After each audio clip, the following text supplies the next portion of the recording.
Assalamualaikum, selamat datang di channel Raja Weton, channelnya segala prediksi.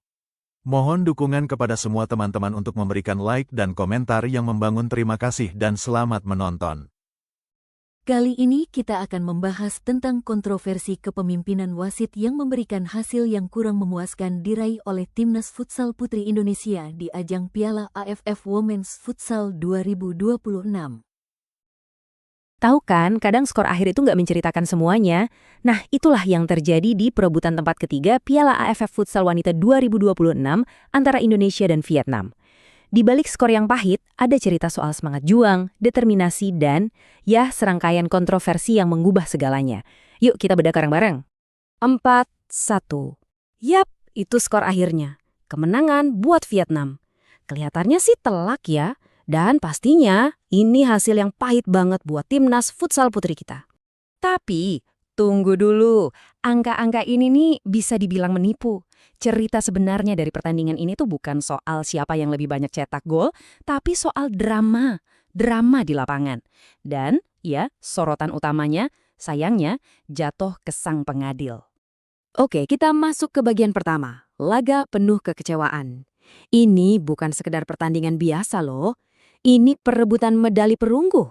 Pertaruhannya gengsi banget.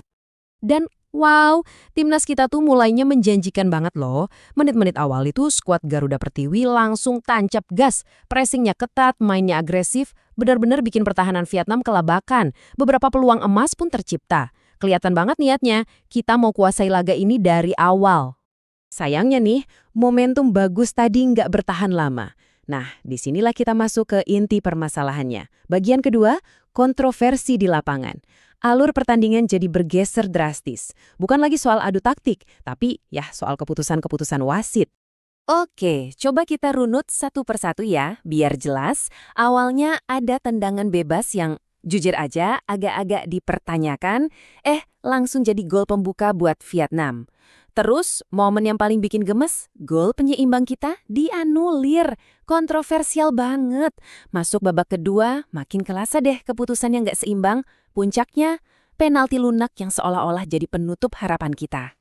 Nah, ayo kita bahas lebih dalam soal satu momen ini. Momen yang bisa dibilang mengubah segalanya. Gol penyeimbang dari Indonesia. Pertanyaannya simpel, sah nggak sih gol itu?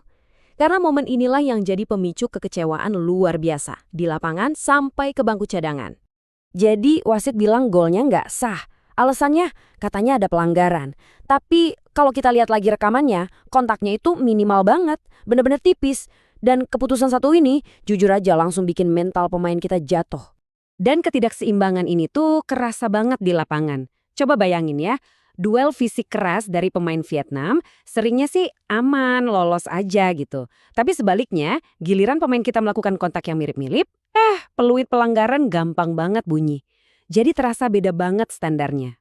Semua kejadian ini akhirnya membawa kita ke bagian ketiga, skor akhir yang pahit. Di mana satu keputusan terakhir seakan mengunci nasib pertandingan. Jadi pas Indonesia lagi berusaha keras banget nih buat bangkit, buat ngejar ketinggalan, tiba-tiba penalti buat Vietnam. Banyak yang bilang penalti ini terlalu gampang dikasih. Dan gol dari penalti itu benar-benar bikin Vietnam makin jauh.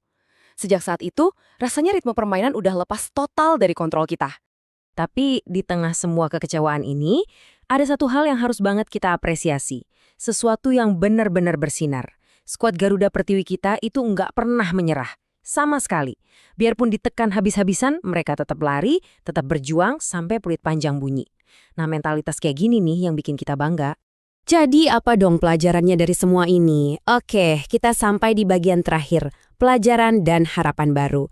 Karena kan bener ya, di balik setiap kekecewaan, pasti ada sesuatu yang berharga buat kedepannya. Ada beberapa poin penting nih yang bisa kita ambil. Pertama, dari sisi teknis permainan, jelas perlu ada evaluasi besar. Kedua, soal kualitas wasit di laga-laga krusial. Ini juga jadi catatan penting. Tapi, yang paling utama dan harus kita ingat adalah soal determinasi dan semangat juang para pemain. Itu luar biasa. Itu modal yang gak ada harganya buat menempa mental tim di ajang-ajang internasional selanjutnya.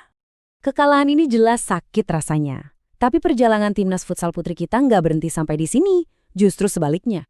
Pengalaman kayak gini tuh yang bakal bikin mereka makin kuat. Pertanyaannya sekarang, Dengan semangat juang yang udah kita lihat sendiri, kira-kira apa ya langkah selanjutnya buat timnas kita biar bisa bangkit lebih tangguh lagi?